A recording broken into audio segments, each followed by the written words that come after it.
உறவுகளே, மற்றும் ஒரு சமகாலத்தின் வழியாக மீளவும் இன்றைக்கும் உங்கள் எல்லோரையும் சந்திப்பதிலே மகிழ்ச்சி. இன்றைய சமகாலத்திலே நாங்கள் பார்ப்பதற்கு நிறைய விடயங்கள் இருக்கின்றன. ஆனால் 2 விடயங்களை பற்றி மட்டும்தான் இன்றைக்கு நாங்கள் உரையாட போகிறோம். அவற்றிலே முதலாவது செவ்வந்தி தொடர்பான விடயம். பேசுவதற்கு நிறையவே இருக்கின்றன. இந்த நாட்டினை சீர் செய்ய வேண்டிய காலமாக இந்த காலம் இருக்குது. ஆகவே அந்த விடயம் தொடர்பாக உரையாட போகிறோம். அதற்கு அடுத்ததாக நாமல் ராஜபக்சே இந்த விடயங்கள் தொடர்பாக வெளியிட்டிருக்கிற கருத்து பதிவு.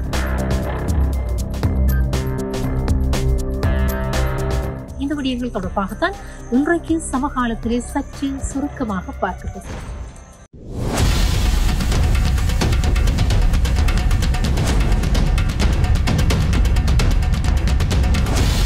நாட்டிலே இந்த போதைப் பொருள், அது மட்டுமன்றி இந்த ஒழுங்கமைக்கப்பட்ட குற்ற கும்பல்கள் அவர்களை கைது செய்கின்ற விடயங்கள் தொடர்பாக பரபரப்பாக பேசப்பட்டு வருகிறது. இஷாரா செவ்வந்தி அண்மை நாட்களில் அதிகமாக உச்சரிக்கப்படுகின்ற பெயராக மாறியிருக்கிறது. நேபாளத்திலே கைது செய்யப்பட்ட அவர் நாட்டிற்கு அழைத்து வரப்படுகிற போது அவரிடமிருந்து பெறப்படக்கூடிய நிறைய விடயங்கள் இருக்கின்றன என்பது எங்கள் எல்லோருக்கும் தெரிந்த விடயம்.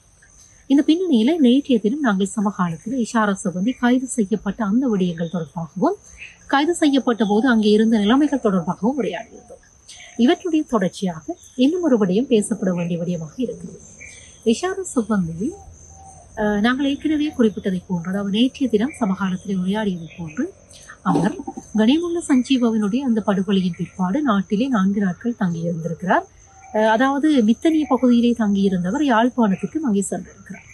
யாழ்ப்பாணத்திலே தங்கியிருந்து அங்கிருந்து இந்தியாவிற்கு சென்றார் என்கிற தகவல்கள் அது பழைய தகவல்களாக மாறிவிட்டன என்றால் இன்றைக்கு இந்த சமூக வலைத்தள உலகத்திலே செய்திகள் உடனுக்குடன் பரவக்கூடிய அல்லது மக்கள் அறிந்து கொள்ளக்கூடிய அந்த வாய்ப்பினை கொடுக்கின்றன.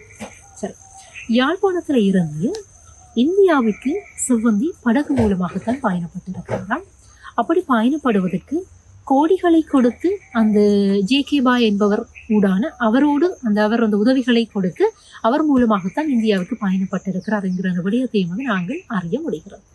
அதே நேரத்தில் யாழ்ப்பாணத்தில இருந்து இந்தியாவிற்கு செல்லுவதற்கு படகு மூலமாகத்தான் அந்த படகு பயணத்திலே அவர் மேற்கொண்டார் என்கிற விடயத்தை அறிய முடிகிறது. ஆனால் யாழ்ப்பாணத்திலே எந்த பகுதியிலே இருந்து இந்தியாவை நோக்கி பயணப்பட்டார் என்கிற விடயம் இன்னமும் வெளிப்படுத்தப்படவில்லை.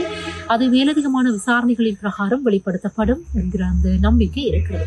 யாழ்ப்பாணத்திலிருந்து அவர் நெடுந்தீவு வழியாக சென்றாரா அல்லது நெடுந்தீவிற்கு சென்று அங்கிருந்து சென்றாரா, இப்படியான அந்த எதிர்பார்ப்புகள் எல்லாம் மக்கள் மத்தியிலே இருக்குதான். சரி, இது ஒரு புறம் இருக்க, இந்த செய்திகள் எங்களுக்கு அவற்றை வெளிப்படுத்துகின்றன என்று சொன்னால், இவ்வாறு அவர்கள் செல்லுவதற்கு இந்த துறைகள் அல்லது துறைமுகங்கள் ஏது நிலைகளை கொடுத்திருக்கின்றன. அப்படியானால் கரையோரத்தினுடைய பாதுகாப்பு என்பது எந்த அளவுக்கு இருக்கிறது என்கிற ஒரு கேள்வி எழுகின்றது.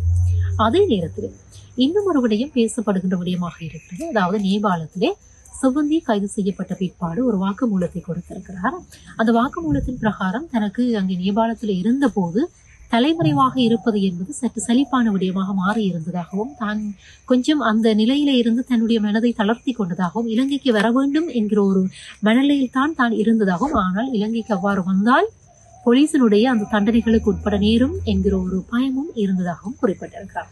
அதே நேரத்தில் அங்கு, அதாவது இந்த மிக முக்கியமான இந்த பணியில் பேலிகொட குற்றத்தடுப்பினுடைய இயக்குனர் ரொஹான் ஒழுகல இந்த நேரத்திலும் தன்னை கைது செய்யலாம் என்கிற ஒரு எதிர்பார்ப்பு தன்னிடம் இருந்து கொண்டே இருந்ததாகவும் அவர் தன்னுடைய வாக்குமூலத்திலே குறிப்பிட்டிருக்கிறார் என்று சொல்லி அவரை மேற்கோள் காட்டி ஊடகங்கள் செய்திகளை வெளியிட்டிருக்கின்றன. இதே நேரத்திலே இந்த ரொஹான் ஒழுகல ஒரு விடயத்தை மேற்கொண்டிருக்கிறார். ஏனென்றால் எங்களுக்கு தெரியும், இந்த கனிமுல்ல சஞ்சீவனுடைய படுகொலையின் பிற்பாடு தொடர்ச்சியாக மேற்கொள்ளப்பட்டு வந்த இந்த விசாரணைகள் கைதுகளுடைய தொடர்ச்சியாக கெஹல்பத்ர பத்மி இந்தோனேஷியாவிலே கைது செய்யப்பட்ட போது அவர்களை கைது செய்வதற்காக இந்த ரொஹான் ஒழுகல இந்தோனேஷியாவுக்கு பயணப்படுகிறார் என்கிற ஒரு செய்தி ஏற்கனவே கெஹல்பத்ர பத்மிக்கு இங்கே காவல்துறை ஊடாக அனுப்பப்பட்டிருந்தது என்கிற ஒரு செய்தி கசிந்திருந்தது. அந்த கைங்கரியத்தை செய்தவர்களும் இந்த அரசு துறைக்குள் தான் இருந்திருக்கிறார்கள் என்கிற ஒரு செய்தி வெளியிடப்பட்டிருந்தது. இவை தொடர்பான, அதாவது அந்த விசாரணைகள் முடுக்கிவிடப்பட்டிருக்கின்றன என்கிற அந்த விடயங்களையும் அறிய முடிந்தது. அதே நேரத்தில் இன்டர்போலுக்கு கொடுக்கப்பட்டிருந்த அந்த சிவப்பு அறிக்கை அல்லது அந்த சிவப்பு அறிக்கை பிரகாரம் அந்த விடயங்களும் கெஹல்பத்ர பத்மிக்கு கொடுக்கப்பட்டிருந்தது என்கிற செய்திகள் கசிய விடப்பட்டிருந்தது. இந்த பின்னணியில இம்முறை ரொஹான் ஒழுகல் ஒரு விடயத்தை செய்தாராம். என்னன்னு சொன்னா, தனக்கு வைரல் ஃபீவர், அதாவது ஒரு வைரல் காய்ச்சலால் தான் பாதிக்கப்பட்டிருப்பதாகவும் தான் விடுமுறையில் இருப்பதாகவும் ஒரு வதந்தியை தன்னுடைய அந்த வட்டாரங்களுக்குள்ளே அவர் பரப்பி விட்டிருக்கிறார். அப்படியான ஒரு வதந்தியை பரப்பிய பிற்பாடுதான் அங்கே நேபாளத்துக்கு சென்றார் என்கிற ஒரு கருத்தும் மக்கள் மத்தியிலே இருக்கிறது. இது தொடர்பான விடயங்களையும் அறிய முடிகிறது. ஏனென்றால் அப்படி அல்லாவிடின் இந்த செய்திகள் நேபாளத்துக்கு கடத்தப்பட்டு விடலாம் என்கிற ஒரு கருத்தும் அங்கே காணப்படுகிறது. இவ்வாறு அங்கே சென்ற பிற்பாடு செவ்வந்தி ஒரு அடுக்குமாடி, அதாவது ஒரு சொகுசு மாடி ஒன்றிலே தங்கி இருந்ததாகவும் அங்கிருந்து அவரை ஒரு தொலைபேசி அழைப்பு மூலமாக வெளியே வருமாறு அழைத்த பிற்பாடு நேபாள காவல்துறை ஊடாக, ஒரு பெண் காவலர் ஊடாக அவர் கைது செய்யப்பட்டதாகவும் இந்த தகவல்கள் தெரிவிக்கின்றன. இதே நேரத்தில் இன்னும் ஒரு மிக முக்கியமான விடயம், ஜோன் கெனடி, அதாவது யாழ்ப்பாணத்தைச் சேர்ந்த ஒரு நபர் தான் இந்த ஜே.கே. பாய் என்கிற ஒரு பெயரிலே இவர்களுக்கு உதவி இருக்கின்ற ஒருவராக இருக்கிறார். ஆகவே இன்னும் ஒரு விடயம் எதிர்காலத்திலே நிகழ்த்தப்படலாம் என்று சொல்லி எதிர்பார்க்கப்படுகிறது. இந்த கெனடி என்பவர் யாழ்ப்பாணத்தை பூர்வீகம், அதாவது யாழ்ப்பாணத்தவர் என்கிற ஒரு நிலைப்பாடு காணப்படுகிறது.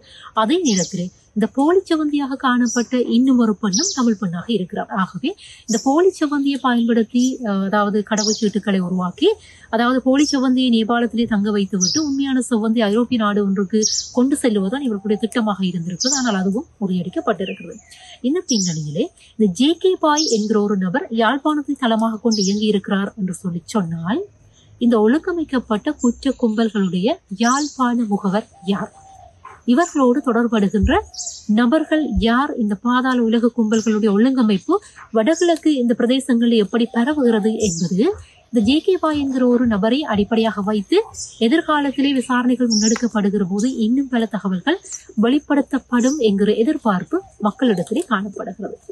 ஆகவே நாங்களும் பொறுத்திருந்து பார்க்க போகிறோம். இந்த ஜே.கே. பாய் ஊடாக யாழ்ப்பாணத்திலே யார் யார் இந்த விடயங்களில் ஈடுபட்டிருக்கிறார்கள் என்கிற விடயத்தை அறியக்கூடிய வாய்ப்புகளும் எதிர்காலத்திலே கிட்டும் என்கிற நம்பிக்கையோடு இன்னும் ஒரு விடயம் பேசப்பட வேண்டியதாக மாறி இருக்கிறது. ஊடகவியலாளர் ஒருவர் நாமல் ராஜபக்சேவிடம் ஒரு கருத்தை கேட்டிருக்கிறார், ஒரு கேள்வியை கேட்டிருக்கிறார். அதாவது தற்பொழுது இந்த கண்டுபிடிக்கப்படுகின்ற இந்த ஒழுங்கமைக்கப்பட்ட குற்ற கும்பல்கள், பாதாள உலக குழுக்கள், அது மட்டுமல்ல இந்த போதைப் பொருளோடு தொடர்படுகிறவர்கள் தொடர்பான விடயங்களை பற்றி ஒரு வினாவை கேட்டிருக்கிறோம். அதற்கு நாமல் ராஜபக்சே ஒரு பதிலை குறிப்பிட்டிருக்கிறார். அரசாங்கம் அப்பொழுதும் என்னை பற்றி தான் கனவு காணுகிறது. ஏனென்றால் எல்லாவற்றுக்கும் என்னிடம் விவரங்களை கேட்கிற அல்லது என்னை குற்றம் சாட்டுகிற ஒரு நிலையிலே அரசாங்கம் இருக்கிறது. ஆகவே அவர்களுடைய கனவு கலைகிற போது மேலதிகமான விடயங்களை பற்றி உரையாடலாம் என்கிற ஒரு பாணியிலே அவர் நக்கலாக ஒரு பதிலை குறிப்பிட்டிருக்கிறார். சரி, இந்த இடத்துல இன்னும் ஒரு விடயம் பேசப்பட வேண்டிய விடயமாக இருக்கு. செவ்வந்தி, அதாவது கணேமன சஞ்சீவாவினுடைய கொலைக்கு பிற்பாடு மித்தனிய பகுதியிலே தங்கியிருந்திருக்கிறார். மித்தனிய பகுதியிலே கண்டுபிடிக்கப்பட்ட இந்த ஐஸ் போதைப் பொருள் தொழிற்சாலைகள், அது மட்டுமன்றி இன்னும் பல விடயங்கள் அதிகமாக பேசப்படுகின்றன. அப்படியானால் மித்தனிய பகுதியிலே இவர்களுக்கு உதவி இருக்கலாம் மென்னம்பெரி என்கிற ஒரு கருத்து நிலைப்பாடு மக்களிடத்திலே இருக்கிறது. மென்னம்பெரி முன்னதாக கைது செய்யப்பட்டிருக்கிறார். அவரிடமிருந்து பல்வேறு ஒழுங்கமைக்கப்பட்ட குற்றச்செயல்கள் தொடர்பான விவரங்கள் வெளிவந்த வண்ணம் இருக்கின்றன. இதே நேரத்திலே மென்னம்பெரியும் நாமல் ராஜபக்சே சார்ந்திருக்கக்கூடியவர்களுடைய உதவிதான் கிகல்பத்ர பத்மிக்கு இருந்திருக்கிறது என்பது இவர்களுடைய ஒளிப்படங்கள் மூலமாக முன்னதாக மக்கள் அனுமானித்துக் கொள்ளக்கூடிய விடயங்களாக இருந்தன. இந்த பின்னணியிலே மித்தனிய பகுதியிலே செவ்வந்தி தங்கி இருந்த போது இவர்களுக்கு மென்னம்பெரி உதவி இருக்கலாம் என்கிற ஒரு கருத்து நிலைப்பாடம் இருக்கிறது. முன்னதாக நேற்றைய தினம் தங்காளி கடற்பரப்பிலே மிதந்து வந்த நிலையிலே போதைப் பொருள், அதாவது ஐஸ் போதைப் பொருள் பைகள் கண்டுபிடிக்கப்பட்டிருக்கின்றன. கடற்படையினுடைய உதவியோடு அவை மீட்கப்பட்டிருக்கின்றன. இந்த சம்பவங்கள் எல்லாமே இந்த நாட்டிலே எந்த அளவிற்கு போதைப் பொருள் வியாபாரம் என்பது ஒழுங்கமைக்கப்பட்ட குற்ற கும்பல்களாலும் பாதாள உலக குழுக்களாலும் முன்னெடுக்கப்பட்டு வந்திருக்கின்றன என்கிற அந்த நிலையை ஊகித்து அறிந்து கொள்ள முடிகிறது. இந்த நிலை தொடரமாக இருந்தால் உண்மையிலே இந்த நாடு ஒரு அதி பயங்கரமான சூழ்நிலைக்கு தான் தன்னை இட்டுச் செல்லும் என்கிற அந்த விடயம் எல்லோராலும் உணரப்படுகிறது. ஆனால் இப்படியான ஒரு சூழ்நிலையிலே தற்பொழுது ஆட்சியில் இருக்கிற அரசு என்பது இந்த விடயங்களை இறுக்கமாக கடைபிடிக்கின்ற ஒரு நிலைமையும் காணப்படுகிறது.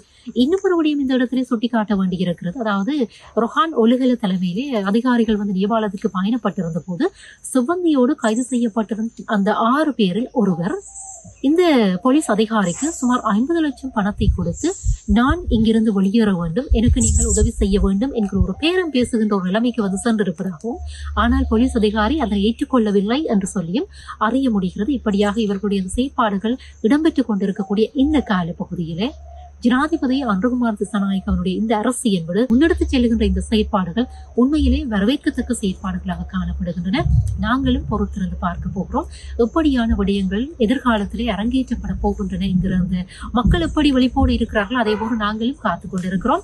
நல்ல விடயங்கள் அரங்கேற்றப்படுகிற போது நிகழ்த்தப்படுகிற போது உண்மையிலே அவை தொடர்பாக பேச வேண்டியதும் உங்களுடைய ஒரு கடமையாக இருக்கிறது. அந்த அடிப்படையில் தான் இந்த விடயங்கள் எடுத்து வரப்பட்டு இருக்கின்றன. சந்திக்கலாம் மற்றும் ஒரு சமகாலம்.